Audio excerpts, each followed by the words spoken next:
What's all this then? Why, it's time for another episode of the Nonprofits. We are here to chew bubblegum and to talk about current events and issues from a skeptical atheist perspective, and we're all out of bubblegum. My name is Johnny P. What? Oh, you've got some? No, it's okay. Oh. Well, I'm out of it. You didn't bring enough for everybody, Neil? Oh, no, I guess not. No, all right. Sorry. That's all right. But I'm still Johnny P, and I'm here with a variety of interesting hosts and friends of mine. Co-producer Malty of Nonprofits and Atheist Community of Discord fame.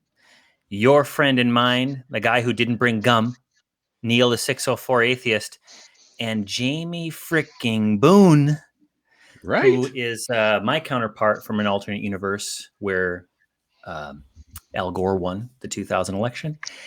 And he was one of the very first people that I met when I came to the ACA. And I believe he was on my first episode of the Nonprofits some time ago. How are you guys doing? Doing all right. Good.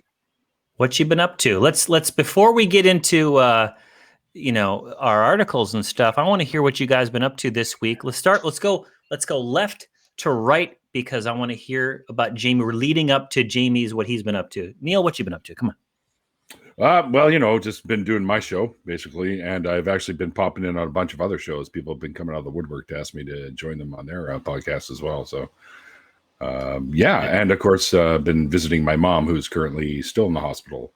She doing better? Dealing with she is. She's out of the ICU, out of the acute care, and she's now on her own floor. And she had to have a tracheostomy, which is where they poke a little hole and then they put little tubes in so you can, excrete all the secretions and stuff, and or expel, I should say. Yeah. And now they got it where it's tiny, so there's not much left in there, and she can actually talk again now. And okay. It was pretty cool because my sister and I did a FaceTime, and I said, "Hey, say hi to mom." She said, "Hi, mom," and my mom said hi back, and she started crying. My sister started crying because she hadn't heard her voice in like a month. So, she's on the mend though.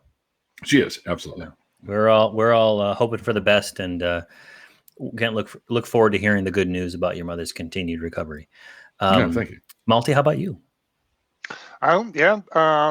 On the Discord, doing some work around the house. It's definitely becoming spring, so it's definitely time to do that spring cleaning.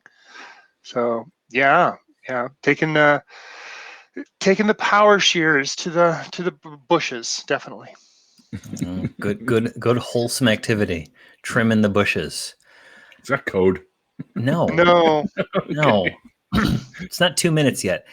Jamie, I haven't seen you in a while, but word on the street is you've been a busy little bee. What's going on? You're muted. Jamie, you're muted. Jamie has laryngitis. He's actually there's a tracheotomy. Yeah, we haven't heard his voice in a couple of weeks. In case you're wondering, I'm an old pro. Clearly.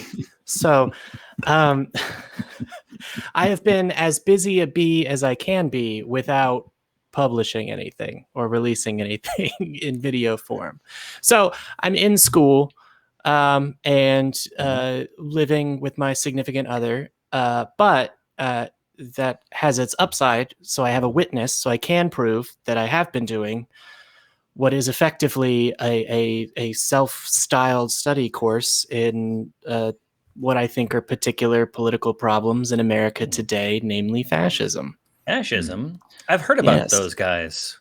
Yeah. To be fair, reading about fascism, not like... I said this once to someone. I was like, oh yeah, no, I've been reading a lot about fascism. It's really interesting, which is a sentence that requires a lot of context. Yeah. Because... Well, no. I've said this before, Jamie. When doing some of my research for the show, I went to the Daily Stormer, and it felt dirty going there. And no one should go there because you become stupider and worse by going there. But you're not going to the Daily Stormer. You're reading about the political theory. You're reading about the consequences, the aims and goals of that movement. Correct? Yeah. Of fascist movements in general and fascism in general, right? So like, for example, one, it's a dirty word. It is the real F word in American politics that you can't say and be taken seriously, even though the current governments of Poland and Hungary are fascist governments, right?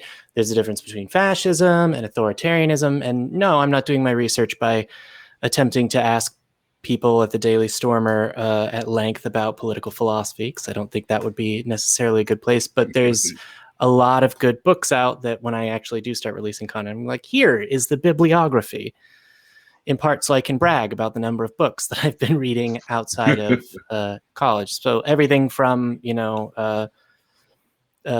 atheist classics like Founding Myth by Andrew Seidel to Fascism, A Warning by the first female Secretary of State, Madeleine Albright, whose name I definitely didn't just forget for a moment, which is, I just said her title because I always say it.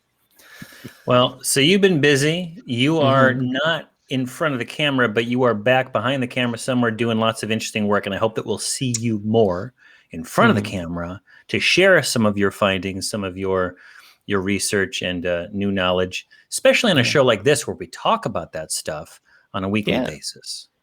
Well, I started my project because I wanted to warn people about Donald Trump in 2016. So I'm taking my time with it. But looks Spoiler like alert. Yeah. Spoiler alert. Bad.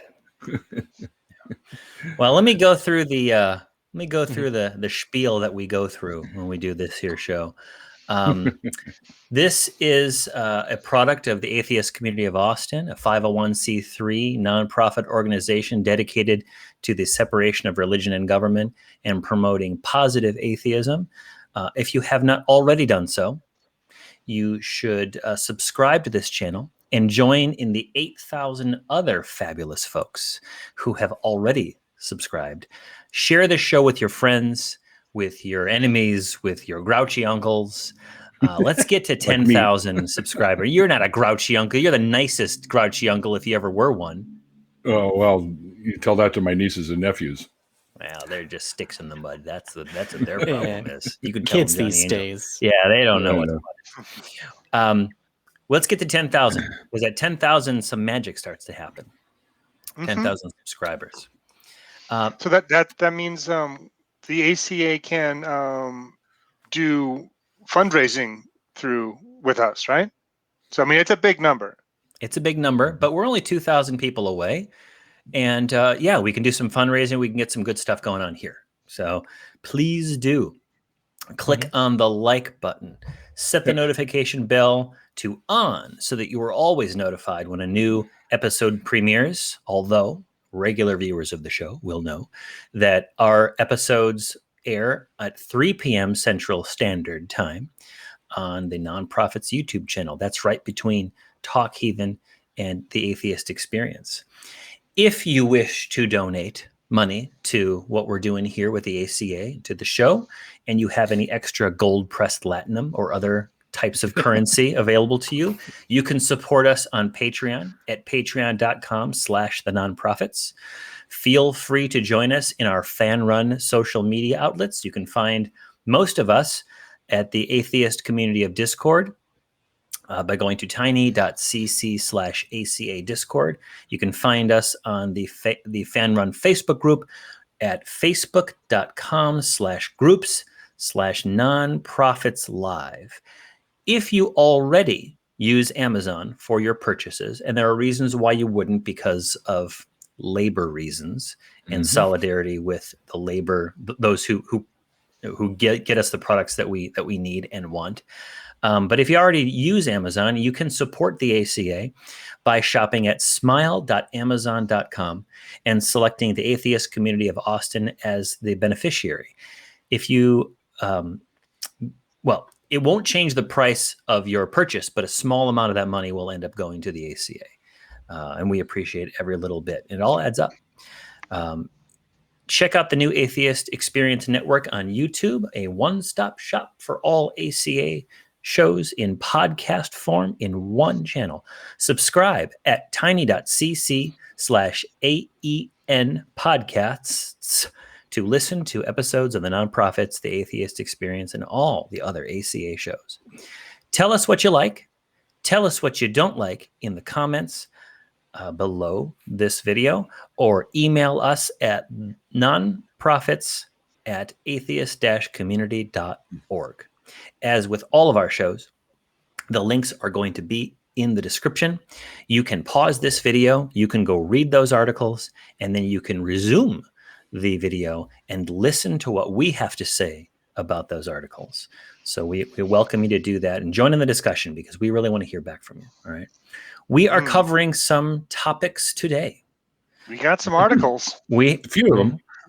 Not one. It's a special episode, more than one. Not two. Or any. Not 3.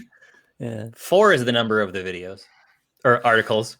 And the 4 number of the is articles number of the articles, and the number of the articles shall be 4. shall be 4. What? That's right.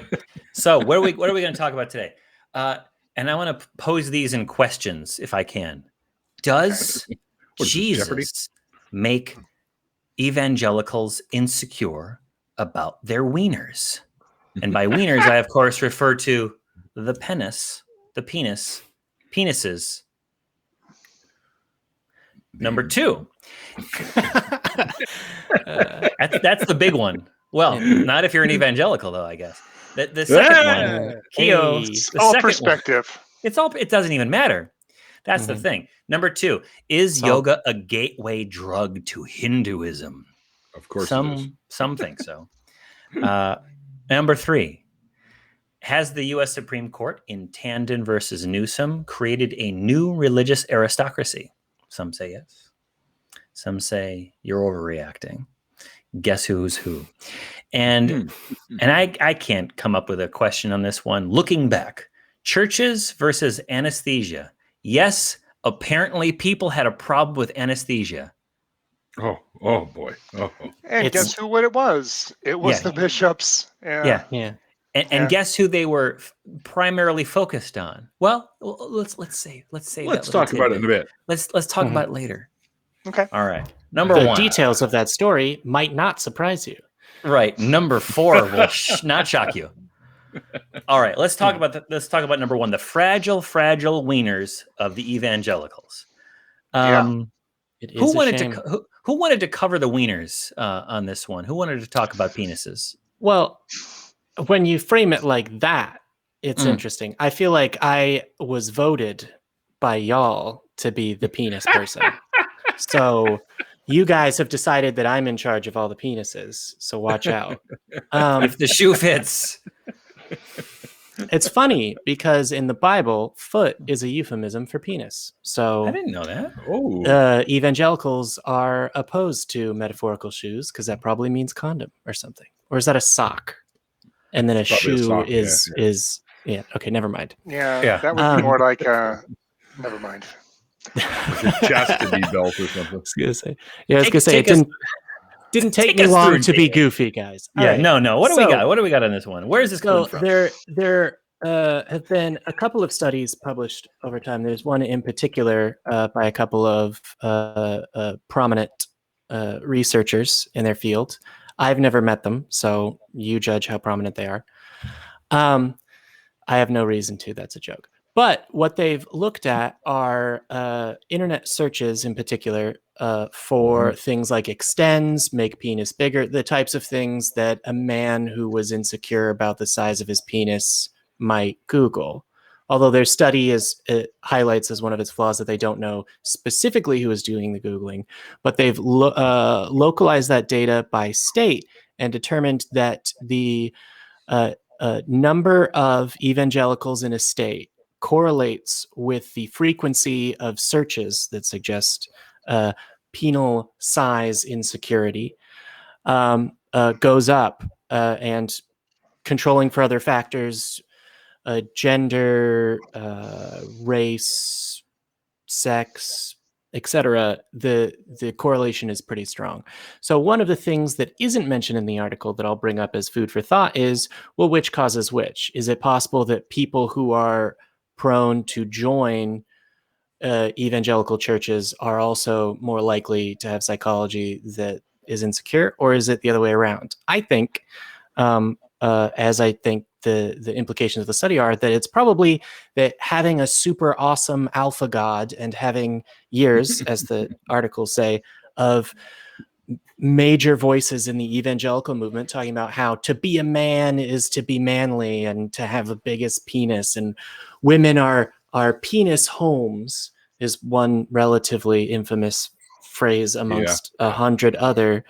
It's very much like the arguments. Well, okay, if you want to know how uninformed and uninsightful the evangelical movement is about sex and gender, you can just Google arguments against homosexuality, and in the first few links you'll find a video of someone with two plugs that would go into the wall going, look, they don't stick together. It's that level of argumentation. And so the idea in the articles is, okay, well, we're seeing more searches that suggest insecurity.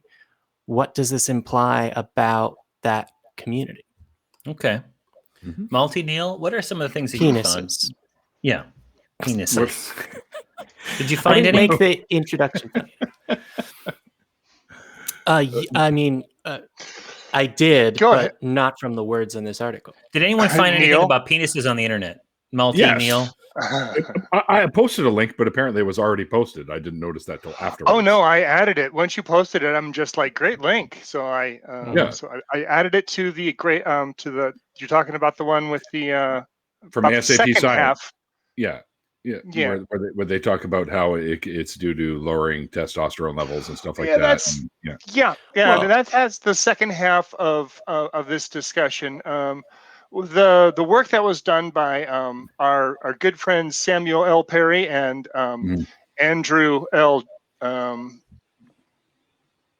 Whitehead. Sorry, thank you. They're the ones that did Taking America Back for God, the Rise of Christian Nationalism in the U.S. This is a paper that they've done in that is kind of an extension of their looking at the Bible Belt, unbelting the Bible Belt porn searches on Google, and It's how huge. that correlates directly with the amount of evangelicals, not Catholics, not mid-range Methodists. These are specifically those people that are taught that complementarianism, and especially this toxic masculinity that comes with that complementarianism view, is really pointing towards, you have to be strong, you have to be virile, you have to be manly to be a man. And that's where I think that's where they're pointing towards. The embodiment of that in this culture is really phallicized. Yeah.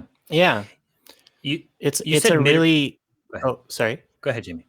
I was gonna say it really is a macho culture, and one of the articles that they wrote and some of the supporting material talking about the culture is very much along the same lines in some ways as radical Islam, which is like, well, the sight of a woman ignites in a man, is like this isn't an analogy that they necessarily use, but it's like poking a bear in a cage, because it's like your masculinity is just this wild, untamed beast, and it compels you to have sex with women and whatever.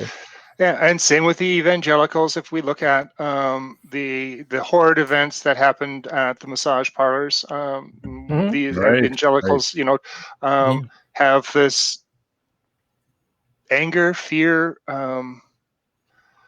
that sometimes is internalized anxiety, that is internalized or is externalized, and externalized anxiety can lead to. To me, we talk a lot about toxic masculinity on the show because it keeps coming up, and because it intersects so often with religious type of thinking. These really strict gender roles, these this is what you must be to be a man. Essentially, boiling down a person's identity to a few key characteristics. I guess this reminds me of, the character of the devil always seems silly to me. This is related, I promise you. The character of the devil. So he knows that God exists. He chooses to be the opponent. He knows that he's going to be in hell and miserable and away from God for all of eternity. And at any point, he could just apologize and be, I assume, relieved of his hellfire burden. But because he's a one-dimensional character, he chooses to burn for eternity and eternity and eternity. And that's somehow realistic. And how is this related? Well, we have almost cartoonification of what it means to be a man based upon 2,000, 3,000-year-old gender norms as established by an ancient civilization. And rather than acknowledging that, much like how language and art and science and literature and even engineering has changed over time, so too has our understanding of who we are as people. We don't have slaves. We don't, trade people and treat, women and other groups of people lesser. We don't recognize that as an acceptable behavior. But there are some things we have to keep exactly the same because this dusty old book says we have to do so. And this is the harvest from that, is this obsession that modern man is not 3,000-year-old man. They see that there is more room for a human than to be strong man, whack thing with wang, big man go boom. That's I talk about like Bobo make smash now. Like, no, that's really, not where we live, right? Yeah. But instead of saying, well, this is wrong, they can't say that. They have to go back, or else they have to subject the entire book, the entire worldview to modern criticism. Yeah. Mm-hmm. If you've ever been annoyed by like a bro culture or like a bunch of people, the stereotype of like the football team in high school, bro, shit, it's that, but less cool and based on Christianity, and more restrictive, right? So organizations and movements that can harness or are partially organized around anxiety, right? It's a large part of what motivates people to join fascist movements as well. If you can put people in a position where their anxiety about sex is tied into an ideology, you have the recipe for a radical, right? It's one of the more I don't want to say profound, but it's one of the observations that Christopher Hitchens made that has always stuck with me, and he worded it better than I'm about to. But people talk about the hijackers on 9/11 as if, oh, okay, well, they crashed into buildings because they wanted virgins, right? But you can more clearly say, no, they crashed into buildings because they were virgins, because the psychological drive to reproduce is the only thing that makes living things continue. We've had thousands of years of evolution. We have an incredibly complicated psychology and the ability to create, godlike tools, and yet we are using medieval institutions and superstitious beliefs that predate that, and they're somewhat evolving for the modern era so that they can condemn specifically aspects of the modern era, and that's it. The only difference about a preacher has about sexual morality today versus in the 1800s is that in the 1800s it was harder to get porn, so they didn't warn people about it. But they've been saying the same thing for thousands of years, and it doesn't work out very well. Mm-hmm. I hear that Ogg's got a rock around the left-hand side. You can go and see his carvings there if you're looking for porn. Back in the olden days. Yeah. But, I mean, really, there's the authors theorized, I think, something that is scares me a little bit, and that they're saying, I hear, hey, whatever they want to do, let them do it. If it doesn't affect me directly, everybody has the right to do what they want, to live their life like they want to say. However, what the authors are saying, that what they theorize is that this subculture is implicitly or explicitly contaminating. It's that's not the right word. Influencing the greater culture around them. So it doesn't matter that you're not the evangelical, but if you have evangelicals around you and that subculture you're immersed in, you'll start to pick up those values, not even wanting to, not even knowing it. That's one thing that I find very scary that we found here. Yeah. Yeah. In the course of my research for this article, I just linked 2 new videos in here. I didn't put it in before, but we'll put it in the description. It was really interesting to me. One of them was a lecture series about masculinity, even in evangelical culture, and how it led to Trump. Now, Trump's old news, right? But Trumpism is here for now, and it's not going anywhere because there's still lots of people who are just, he's their darling, and that way of approaching the world is perfectly acceptable, I guess. But check it out in the description. It's the Geneva lecture series. It was very interesting. And then the first thing I found looking in here, Phil Johnson defines true biblical manhood and how to be manly on a channel called Wretched. Don't go there. Don't. You've been there? Shoot. I watched it. Yeah. Oh, you found it too. Yeah. It's terrible. And it's these 2 stiffs, okay, talking about that's a good, not in a good way, but in these 2, like, what's another word? Evangelical Christians. Okay, fine. Unfun evangelical Christians. Who knows? They're probably really good at bocce ball or something. I don't know. But these 2 guys talking about what it means to be a true man according to the Bible. And of course, it comes down to stereotypical views on masculinity. Strong. Opening the pickle jar was an example that they gave. Also, and there's only 2 genders. He was very clear to say that. Of course. Because that needed to be said in his mind. And talking about toxic masculinity as being really over broadening the term to mean anytime we're talking about, and we've talked about this before, we'll talk it again right now, being protective, I don't even think is a masculine trait. It's a trait of humanity, humans that want to protect their loved ones, period. Women do it, men do it, non-binary people do it. They just do it. They choose maybe different avenues, but that's individualistic, right? Being ambitious. That's a stereotypical masculine trait, but it doesn't have to be. And it's ridiculous that in the 21st century, we're still calling it a masculine trait. There are plenty of ambitious women and non-binary people, all right? And he goes through this list, and to suggest that someone who's protective or gregarious or ambitious that's a toxic trait. It's a bait and switch. It's equivocation. It's a red herring. It's all these terrible fallacies that he commits. And then, as they're patting each other on the back while they're having this conversation, they're quite self-satisfied about, showing why, 3rd wave, 4th wave feminists are responsible. Radical feminists are responsible for this degradation of manhood, and that you should be allowed to be protective. You should be allowed to be ambitious. You should be allowed to help people out because of different size differences between the average man and the average woman. It's almost like that Dr. Seuss thing. Like, why are they canceling Dr. Seuss? No one is, right? No one's canceling protectiveness. No one's canceling pickle jars. All right? Hey, get yourself a band wrench. Whack the jar on the ground. Just whack it on the ground. Upside down. Tap it on the edge of the counter. Yeah. I was gonna say, watch out. They're gonna place it in a different design. It'll be in plastic containers or something, and they'll freak out.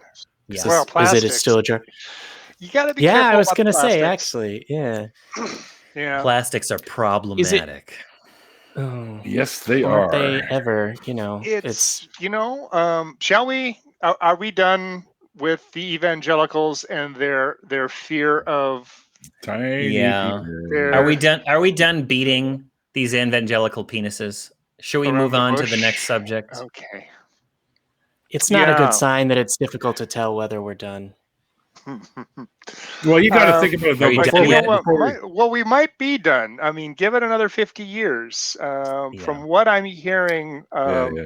from Dr. Swan, Mm. going to move on a little bit. Mhm. She has written a book called, what was it? Countdown. Talking about the poisons that we're putting into our environment and how that is affecting male reproductivity. Sperm counts are plummeting. Yeah. Endocrine disruptors, phthalates, ring structures. Who knew that things that look like hormones kind of act like hormones, especially estrogen and testosterone? But Malty, the Lord has determined when mankind will end its tenure on earth. We have nothing to fear, for the Lord has not called upon it to be the end of man. So we can keep on dumping plastics into the ocean and into our drinking water supplies and such. Yeah. Right? Not by what Dr. Swan says. Look, I know how I'm going to combat. And the others that she was referencing. Yeah. I'm just going to get those. I'm just going to get that pump. I'm just going to get those penis enhancing skills. But see, the problem is that's not where it's happening. You know, it's the androgen blockers. No, sorry, endogenous hormone. I'm blanking on the term. Please help me. Yeah, it's chemicals that block, the production of testosterone and other hormones. Endocrine in the body. disruptors. That's not the term that I'm looking for, but things that mess with endocrine function. They're found in plastics. They're found thank you, Neil, for that great link for the YouTube channel, ASAP Science. Yeah. Nice. Yep. That was a good one. They went right through her book and hit every single point on what they're saying is what's going on. Yeah. Really pretty scary. Gosh, I kind of feel like I kind of dodged that bullet being, Neo, not having children. Well, what Ditto. Well, that I know of. That you know of, yeah, you know. Don't heat up your plastics or it'll fuck up your sperm. That's true. Yeah. This is what I never understand. I never understand this. There's this rhetoric of personal responsibility that your actions have consequences. I've been beating this drum for a while. They do. We all know they do. That, you can't afford to take out a loan for your house and then you default on it. Well, no one should bail you out. You can't afford to pay for kids. Well, then you shouldn't get a welfare from this attitude, right? That some people put out there. And yet here we have an example of these chemicals, right? We're not trying to bullshit our way past chemistry here. These chemicals are having an effect. It's polluting the environment. There are consequences for our actions, and instead of being responsible and making those who are emitting these plastics responsible for their actions, we deny it and we seek to deregulate industry so they can emit and give out these chemicals without legal consequence. And then we wonder why there are consequences, why there are negative consequences. Is this disjunction between personal responsibility on an individual level and one on a societal level. I don't understand it. Yeah, it's almost like if you create a non-human entity that through fiduciary duties and its mission is driven to profit and in effect power, and then you have no rules, no fences, no borders to direct where it goes, it will go wherever it can make the most money.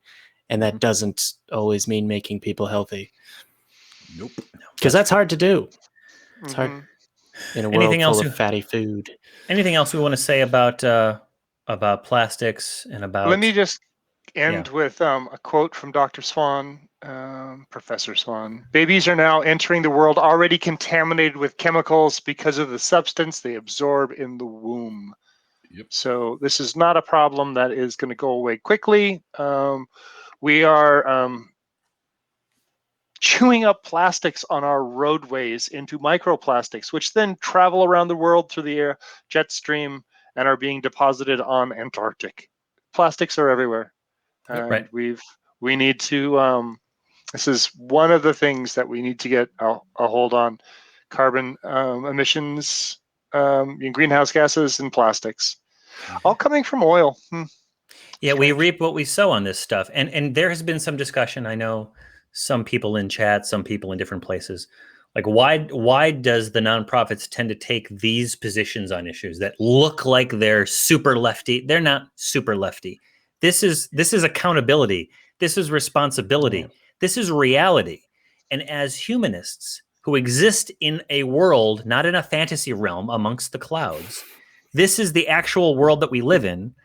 Cause and effect, right?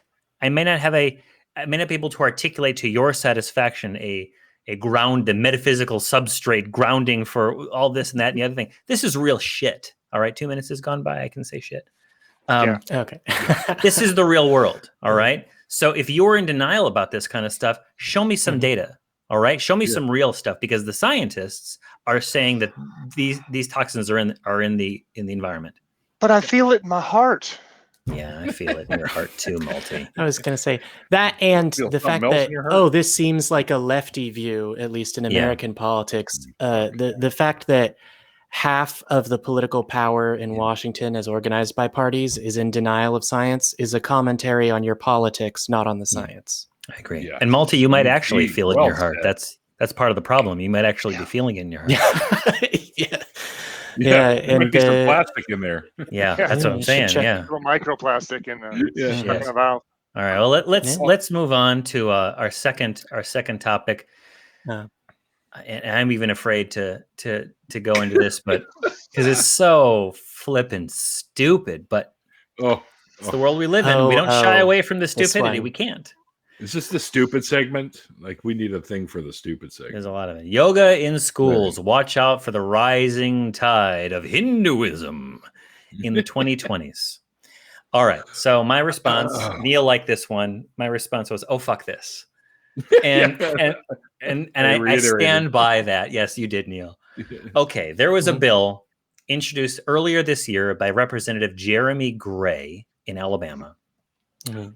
Who would seek to remove the 25-year ban on yoga in public schools, allowing K through 12 students enrolled in public school to take the class as an elective.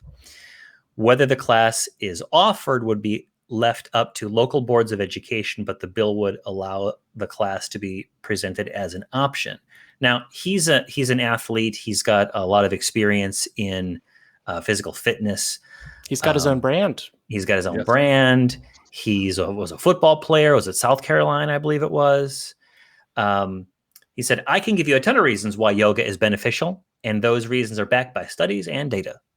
Gray said, "There is no study, to my knowledge, that says doing yoga exercise converts people to Hinduism. The main hurdle to the reform of removing this ban, the only state in these United States that would ban yoga, is in Alabama. The main hurdle with the reform lies with conservative Christian groups who argue that just the mere act of allowing yoga in the classroom will expose kids to the risk of converting to that dread Hinduism. This is stupid. This is just stupid. I got the shot. I got my first vaccine shot. I was hesitant to mention it on the air because I'm kind of annoyed with people talking about it. But I'll tell you what, I got my damn shot, and I had a little bit of soreness in my arm, just a little bit of soreness. And I like to work out. I said it once or twice. I like to get a little pump now and again. And show them guns. No, the guns they're in a lockbox. This is a special shirt. And so I'm like, I haven't worked out. I don't think I've got it in me to do a shoulder exercise or anything like that today. I'm going to do some yoga because we're going to talk about this. All right. I did yoga on Monday. I did yoga on Tuesday. Because you got to do it a little bit to get a little bit of the stretch going on. You can't just do flexibility. is Your terrible. balance is good. The balance is it's getting better. And I'm like, I committed myself to Vishnu apparently because I'm going to try to do yoga. I was just going to ask, are you more of a Shiva person or a Ganesh person, or are you just all about the Brahman? I don't know. I don't know which of the hundreds or thousands of Hindu gods I am. It's like millions, depending on how you million. count. Yeah. But I'll tell you one thing: 0% closer to becoming a Hindu as a result of doing yoga. 0. You're not doing it right then, apparently. I guess not. Yeah. You heard how he phrased that 0% closer. Oh, yes. Your language has been parsed. Oh, boy. Yeah, that's true. Right. Hindu exposed. Ponage. Atheism. Yeah, I'm a mole for big Hindu. For big Ganges. Right, this whole time. All right, you got me. No, it's good for keeping. I feel great after I do yoga. All right, I'm not a big yoga person. I hate going to classes. I don't want to hear about people's feelings. Right, when I go to classes, how are you feeling today? What makes you feel alive? Leave me alone. Let's get to the stretching. Okay, let's get to the breathing and the stretching and the balancing and all those difficult positions. It's good for you. It's part of a healthy breakfast. Strength training, cardiovascular training, and flexibility, and diet, right? And oatmeal. A little bit of oatmeal now and again never hurt anybody, unless you have celiac disease or something. But or you heated it up in a plastic container. Oh goodness, I can feel it. Do not reuse those margarine containers as bowls. To put it in really? Yeah. Oh yeah. Yeah. Please don't. Well, it's sort of like. Yeah, go ahead. Okay, well, I don't want to backtrack, but like plastic is a very specifically designed, artificially created thing. Don't mess with it by adding heat or corrosive stuff. It's sort of like, if you just chucked a wrench into the front of the hood of your car, do you think something's going to go wrong? Well, maybe that's the wrench that goes all the way through. I don't know. I don't know how cars work.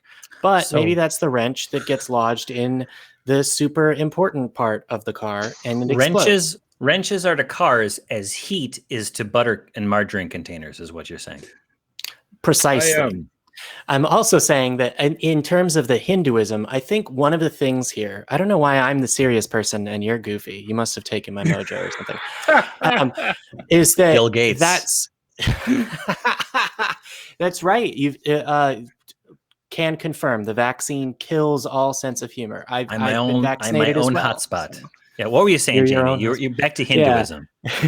I think it's projection, and that word gets thrown around a lot, particularly in every now and then I'll go into an extra lefty circle. I think I'm more centrist in my views than people think I am, but I'll go into very like, oh my God, I'm so frustrated. Let me rant about conservative circles every now and then just to see what people are saying.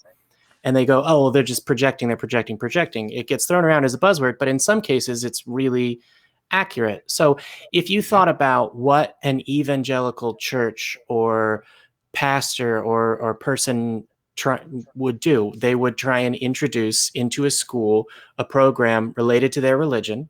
And a lot of conversion to evangelical society is about the experience. It's not about like learning this. You don't study how to speak tongues. It's a psychological phenomenon that occurs as a part of in-grouping and all these things. And it's really fascinating to me. And so when a person with that framework, that's how that's a worldview is, well, my life is about the victory of my religion. There's another religion in an institution. Well, obviously it's going to do the same things that I would do.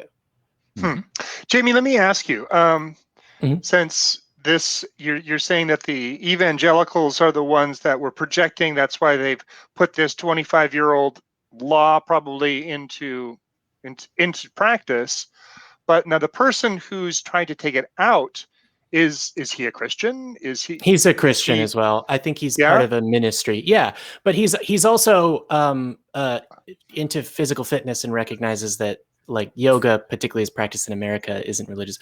One of the articles that we had shared had a quote from the president of I've forgotten the acronym, but it's like American Legion of Hinduists.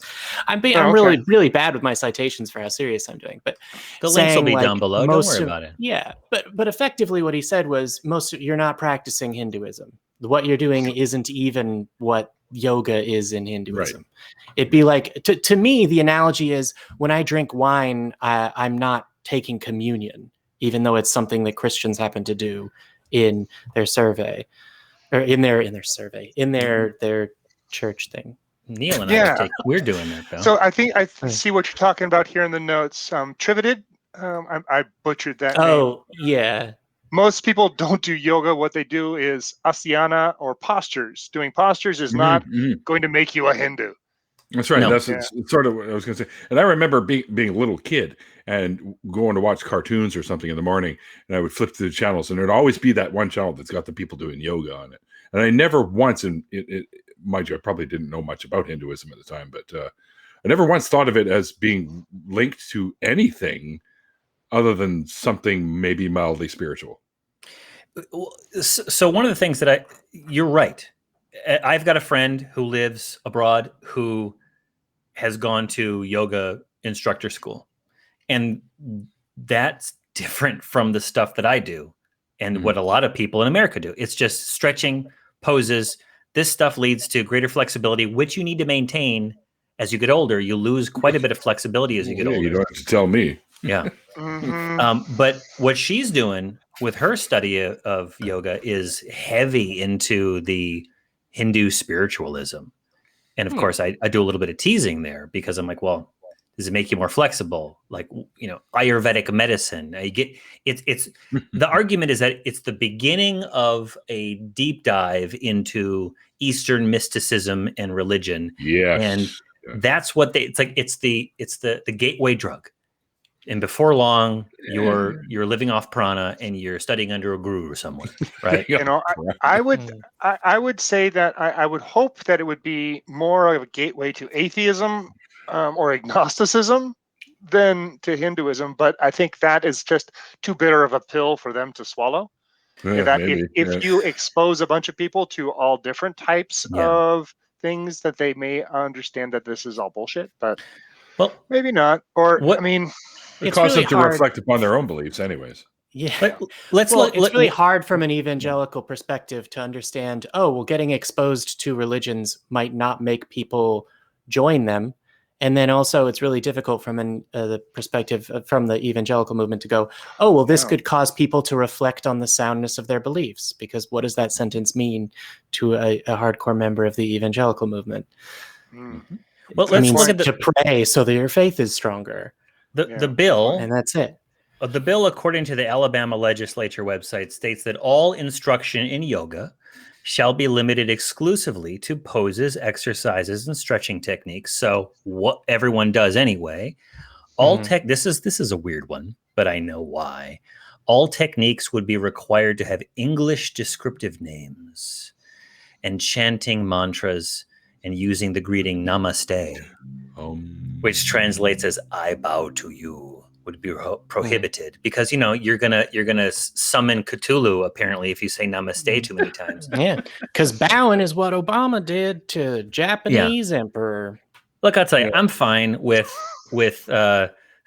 did the Japanese emperor? Yes. Yeah, no, that was a scandal. It was right up there with the brown suit, and then he had Dijon mustard. How dare he? Look here. The main thing, as atheists, as humanists, we don't want people to be learning about, to have Hinduism in school, to be teaching Hinduism. We know that it would lead to other groups saying, "Oh, we got to have Judaism in school." It's all the same. Yeah. All I want is for these kids to be bending and stretching and doing what's healthy for their bodies and getting that peace of mind because it affects people's well-being overall. It's been demonstrated to do so. I was just going to say that it's been demonstrated for both mental and physical health. I think saying things. Go ahead. Sorry about that, Malty. I have a question. Yeah, no. So you are the one that does yoga the most, I think, out of the four of us.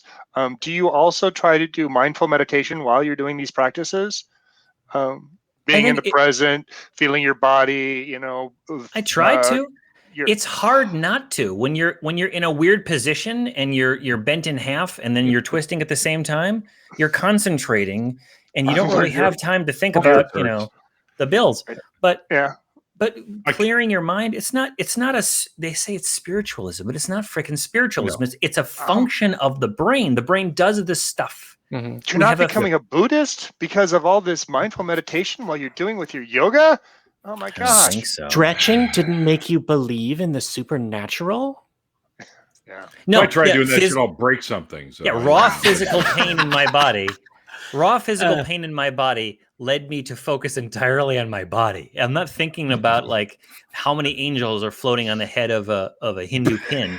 I'm thinking about tiny evangelical penis. Oh wait, none on a Hindu pin. It's a trick question. Hinduism must be Satan. Here's what he says. He says a little bit maybe more. a lingam, but I graduated from school in Texas, so I know the answer to that one. Okay. Gray says this. He says, if yoga exercise is good enough for our Alabama prisons, that's a good start. Local gyms, local churches, private charter schools, sports teams, military and veterans, and the everyday citizen, then why is it not good enough to our most vulnerable children in the K through 12 schools?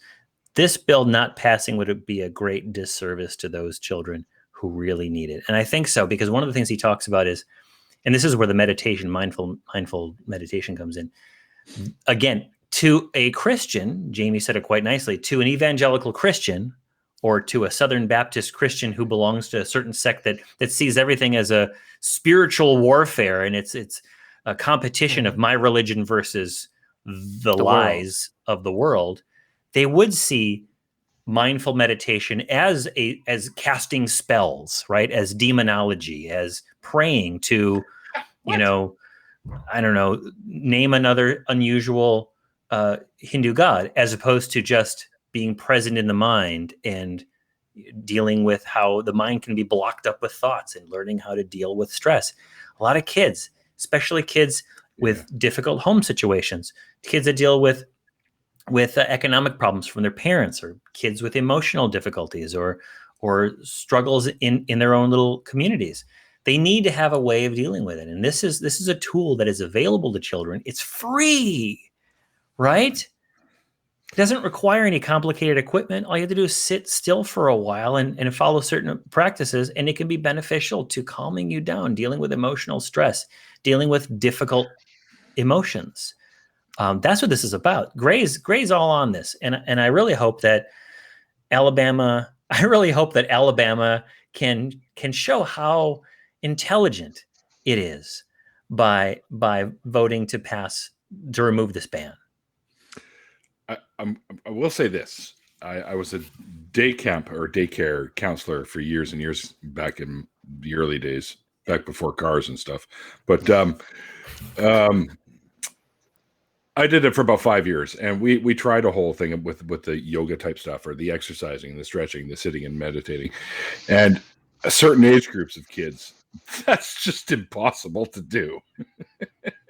But they reach a certain age and they might get a little bit into it, but most of the time kids are just too easily distracted. So it's tough to do. You got to really have some sort of a firm schedule for doing it.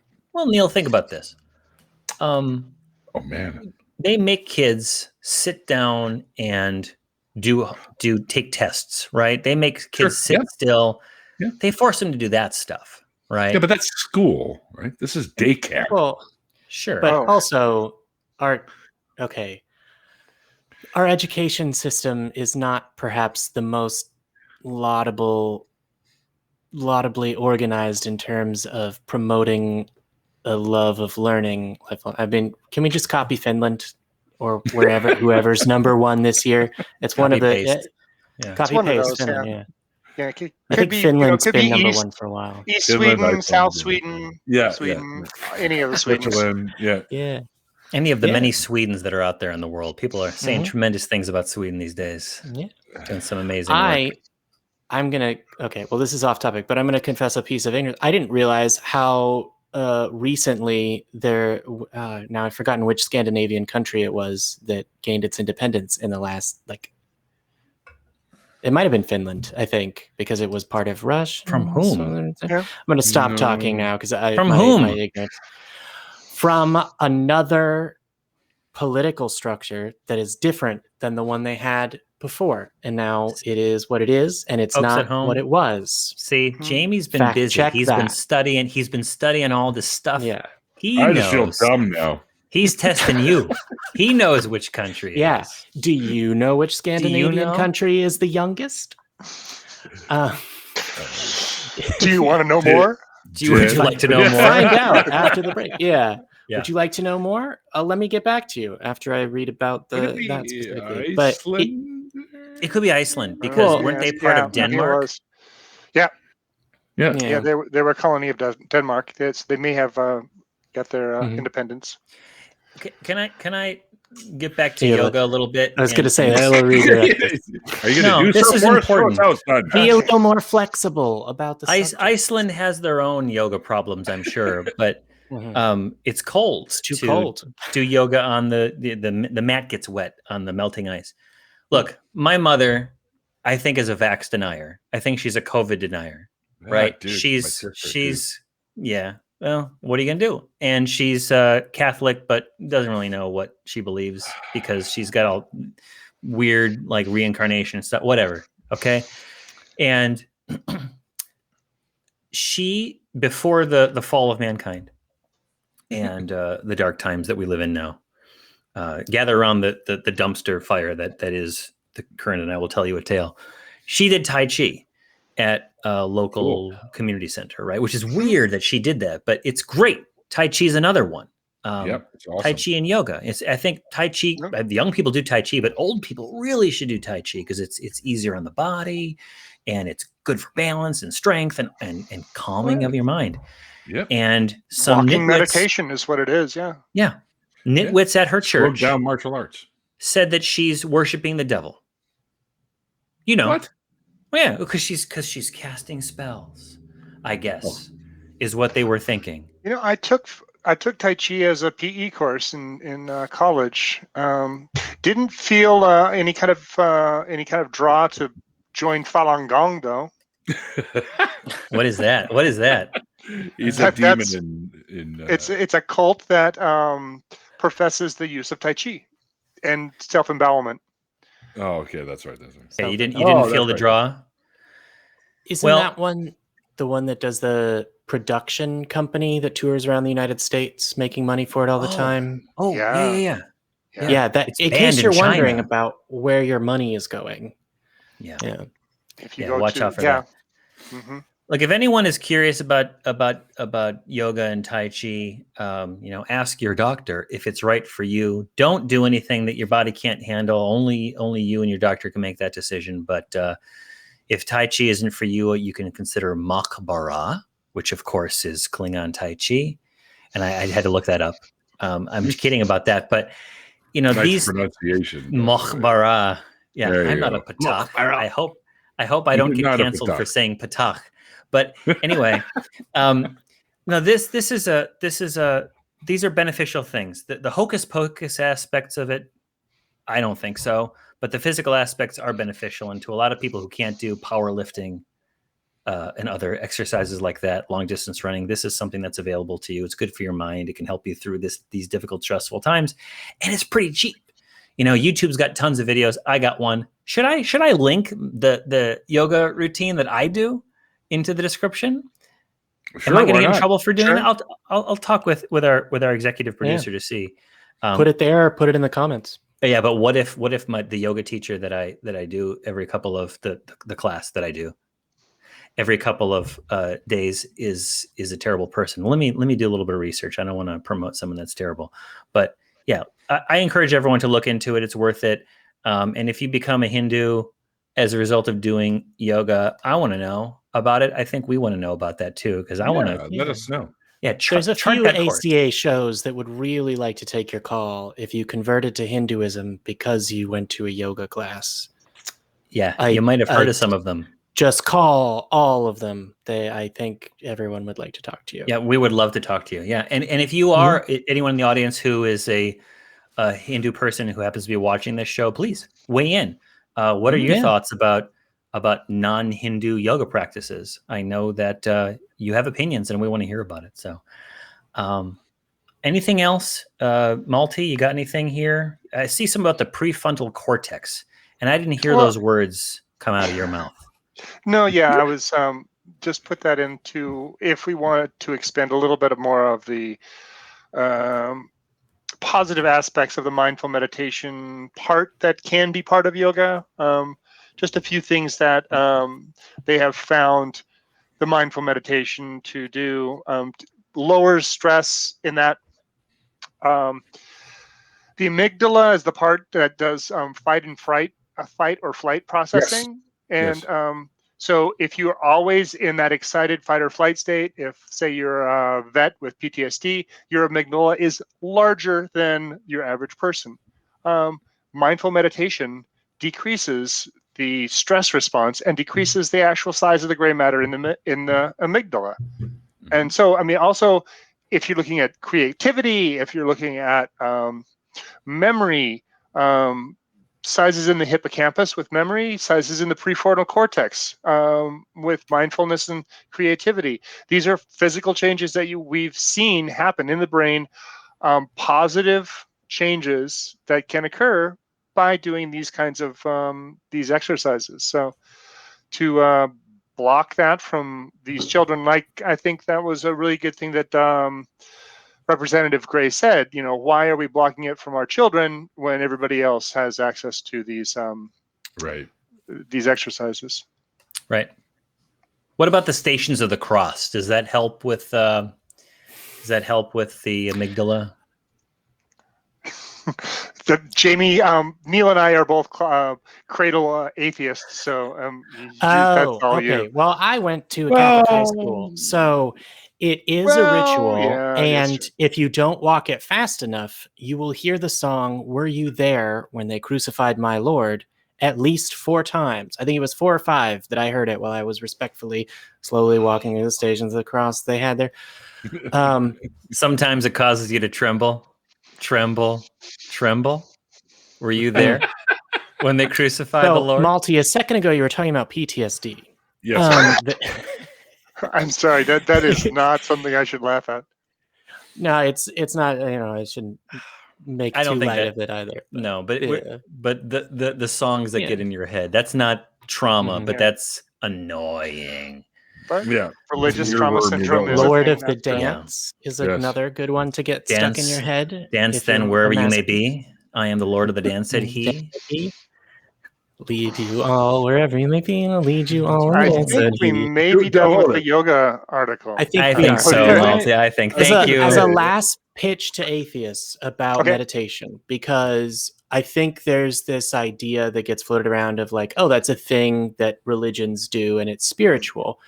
In the same way that yoga developed as a religious practice but is beneficial for your body, and people that are not Hindus now do that because a rigorous examination of reality, what we call science, has demonstrated that it's beneficial. A rigorous examination of reality, what we call science, in this case neuroscience, has demonstrated that quote unquote spiritual things can actually be beneficial for your body. Right. Yeah. It might seem dumb to pick up something heavy and then move it around a lot and then set it down, but that's called weightlifting, and it makes your muscles stronger. Yeah. Mm-hmm. Sitting still can help your brain. I mean, there's more to it than that, but you know what I mean. No. Yeah. Thank you. Well said. All right, let's move on to the next subject. Well, wait. I don't get to sing any of my old Hebrew songs from shul on Friday night. I'm sorry. You get one line. No, it's okay. That's I don't right. want to sing it. You got nothing? I apologize for you. No. You know, I was saying you're a cradle atheist, but no. I miss. Early teens, I had a lot of doubts that you could have called me pretty much agnostic at that point. So it's a lot of good tunes in Judaism. Yeah, well, sure. I guess we're rocking good tunes. Let's. And if you're not going to sing one, we'll move on to the third article. Just go to the third article. Religious freedom double standard. Okay. Oh God. The Supreme Court may have just created a new religious aristocracy. Who is going to do it? Is that Malty? Who is going to cover that one? I'll take that one, I guess. Thank you, sir. Mm-hmm. Yeah. What you got? So this is Tandon versus Newsom. This is a latest, a pretty recent decree that came down from the 19th Circuit Court, I believe. This is California. They the Ninth struck down. Circuit. Excuse me, Ninth Circuit. The problem was COVID and churches, and you don't want to have people congregating in churches because of COVID. But what was argued and accepted, I guess, was that other things like, going to the grocery store or, having a meal at a restaurant while social distancing as best you can and following all the practices that you should do for as safely as possible were the same as a bunch of people getting into a place, unmask and sing and be very close to one another. So because those two are now considered to be synonymous, I don't know of anything that you could, well, the article is saying, since we don't have to have a standard of that the law now, whether or not the law can be exercised in what its intent was, that is thrown out the window. It's just, is there something that is getting better preference than a religious practice? If so, that religious practice has to have the same benefits, the same exemption from the law. Exemption. Yeah. Thank you. Yeah. It's very scary. Yeah. We compare this new decision, and it's Tandon versus Newsom. It changes the rule that was established in 1990. And 63. Well, there was 63, but there's a 1990 decision. Employment Division versus Smith is the one I was thinking about. Right. That's RFRA.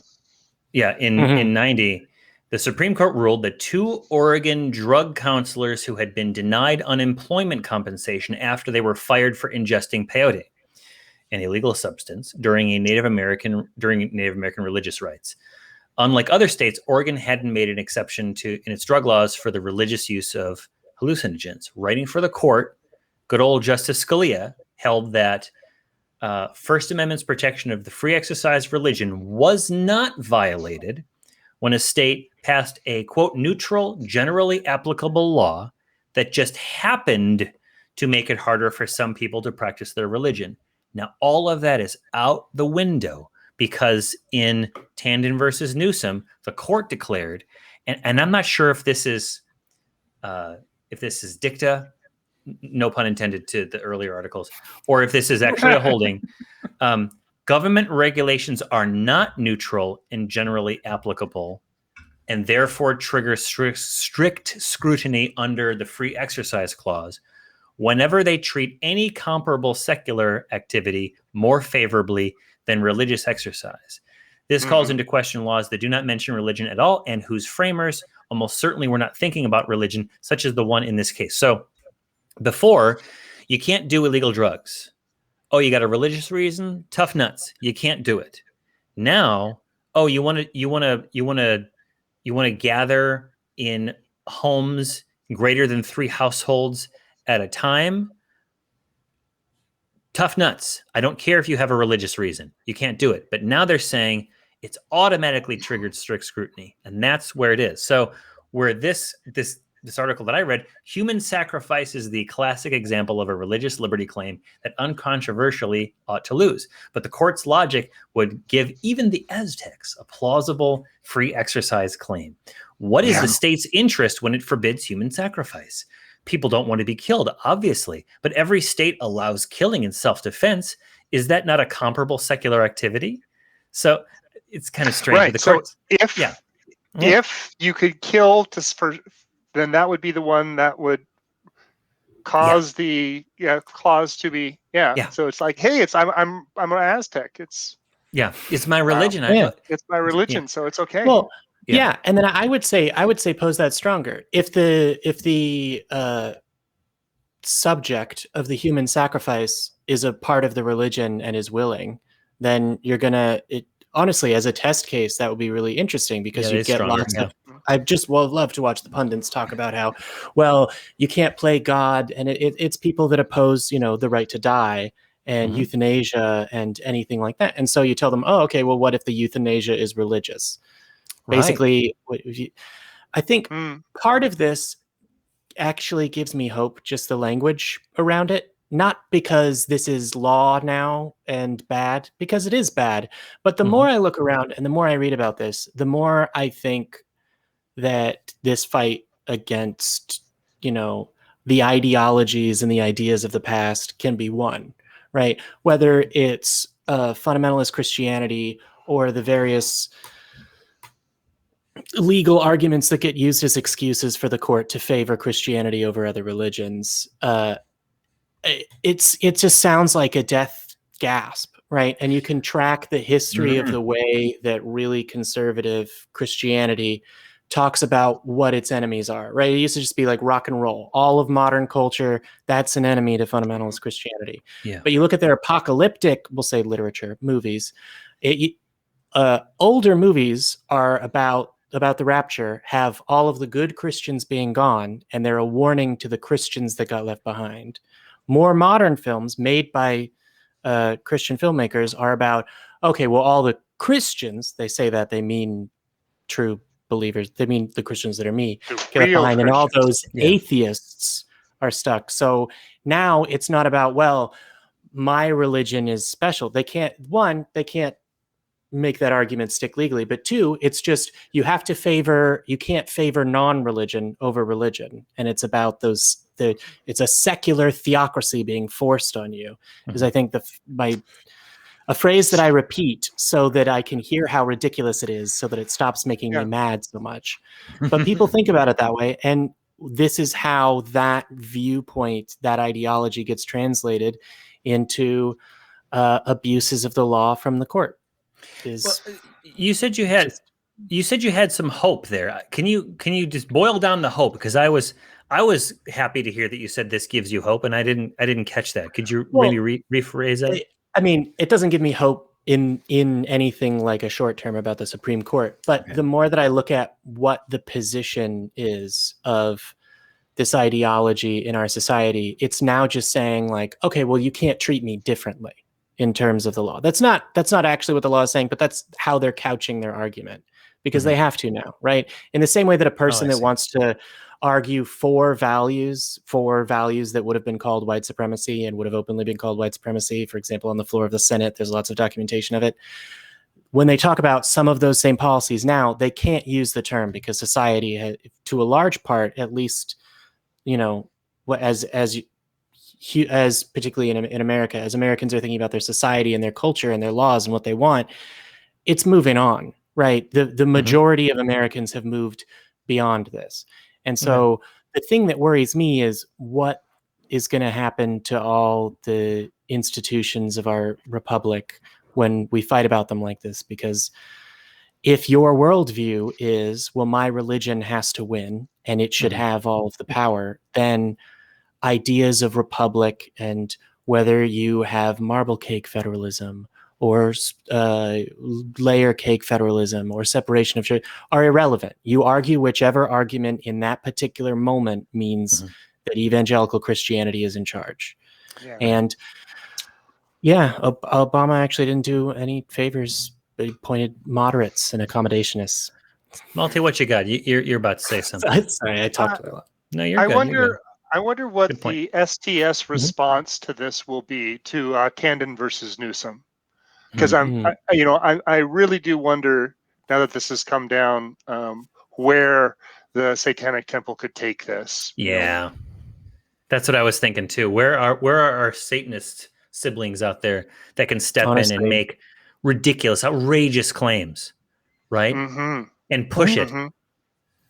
Because I would love to see an analysis of whenever the Satanists become involved and they go off the rails and show how ridiculous this applies, how quickly theocrats back the hell off because they realize. And that's the example. I would think these two Oregon drug counselors in today's court would probably still lose, but it would be transparently hypocritical for them to do so, right? Mm-hmm.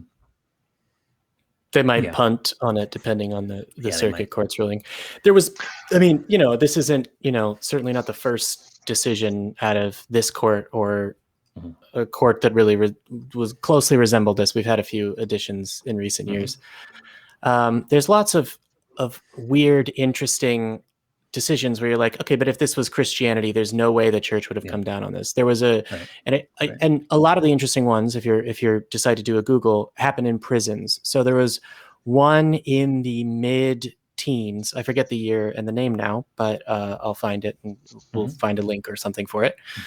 Just gave myself a lot of work, but it was a Jewish prisoner, and he wanted to. There were 3 of them or something, and so they wanted to study the Torah, and there is none of them were rabbis, and there is a part of religious law in Judaism that says, okay, you have to either have a rabbi or like 12 people. It's something like that. There's a minimum number required. It's and called there was what is it called? I can't remember, like a minion or something, I think they call it. Yeah, has to be 10 adult males or 12. Yeah, it's 10 adult males. 12 is the Jesus number. Is basically. In there's Jewish 12 tradition, tribes in Judaism too, like the 12 tribes of Israel. Yeah. So interesting. The 12 colonies of Kobol. Yeah, but in any case, they said, okay, well, there's 3 of us, or there's the 12 colonies of Kobol. Oh, that's the Mormon thing. Okay. All this has happened before and will happen again, Jamie. But you were saying, sorry, go on. Yeah, no, I was going to say you've taken my role pretty well. You're goofy and derailing. So and I got a hat. And I got a hat. And you got a hat. Mine's in the closet. Still, but basically the hat is. It's a little southern. Say anything. I miss you, Jamie. I'm glad to have you back. Yeah, it's really good to have you back. I'm glad to be back. Yeah. Anyway, the prison said, well, you can't this isn't the proper practice of your religion, so we're not going to accommodate you. Sure. Right?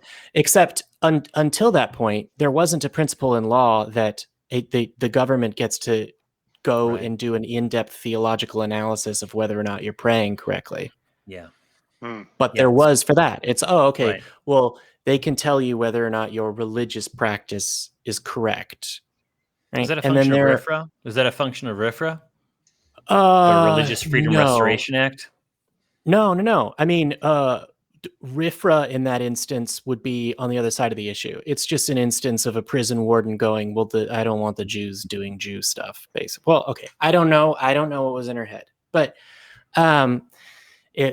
it's a very specific look into the specific laws of a specific group of people that they decided, oh no, it'll be bad if they get together and read their whole book. Look at that intertwining too.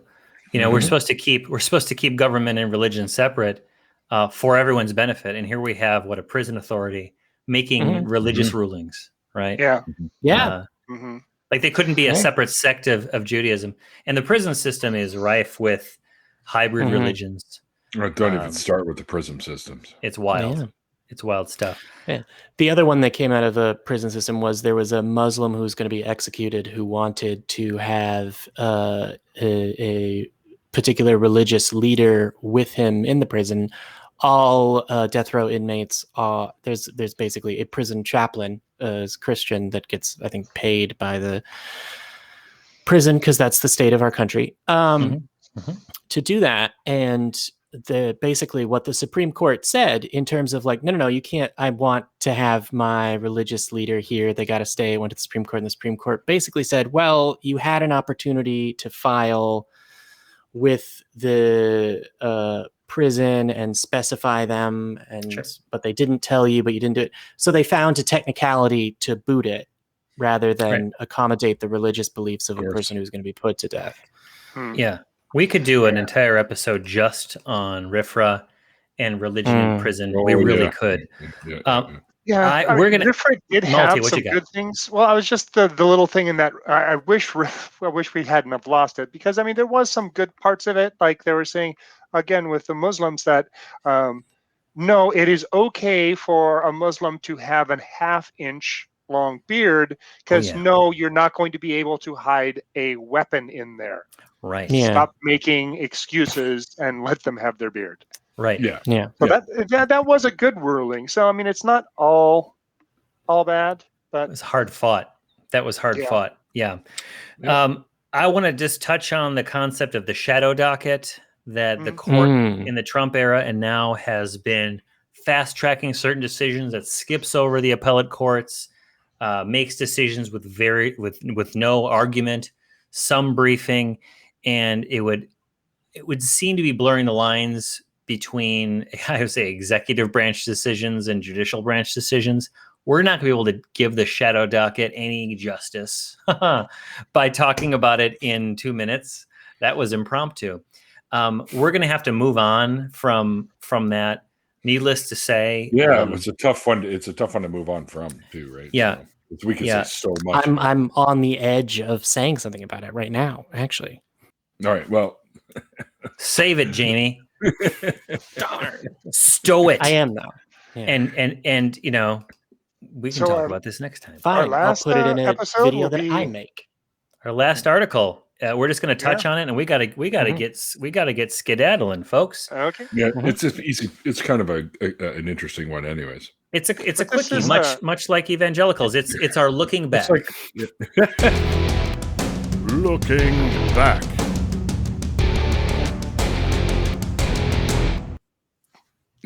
You were saying? Yeah, well, it's about the churches versus anesthesia. Neil, take us through. Quick like. Okay, well, it's apparently the churches, like if you go far enough back, anyways, they outlawed anesthesia for anything that was medically, like they say, tough it up, take it, and we're gonna saw off your arm or whatever because they had to, because for whatever reason it got infected or something, and they didn't allow anesthesia because they felt that it was you were further from God or something along those lines, or it wasn't holy. Yet at the same time, God tells that He's going to make women their childbirth more painful, right? So and I guess that's where they got that from. But at the same time, He knocks Adam unconscious. Yep. To extract the rib to make Eve with. Right. Mm-hmm. Yeah. But it's different. Again, it's almost Genesis 2:21 versus Genesis 3:16. Doesn't 2:21? Yes. Yeah, doesn't 2:21? Yeah, but Adam was a man. I was going to say, so sure. It's a right exclusive to men, is what the biblical interpretation is. Women are not allowed to get anesthesia. You want to get a root canal? Too bad. Brace yourself. That's right. Need an epidural during childbirth? Yeah. No way. It's weird. Don't they always say that we when we get like colds and flus, we're big babies and stuff like that, anyways, right? So maybe we needed it more. I don't know. Yeah.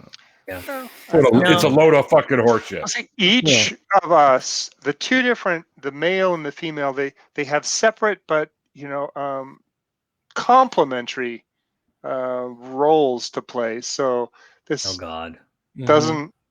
Yeah, you deliver that with such They're a like straight face and a thumb. They can work together without ever having to touch. Malty's going on he has a real point to make, and then he started talking about complementarianism.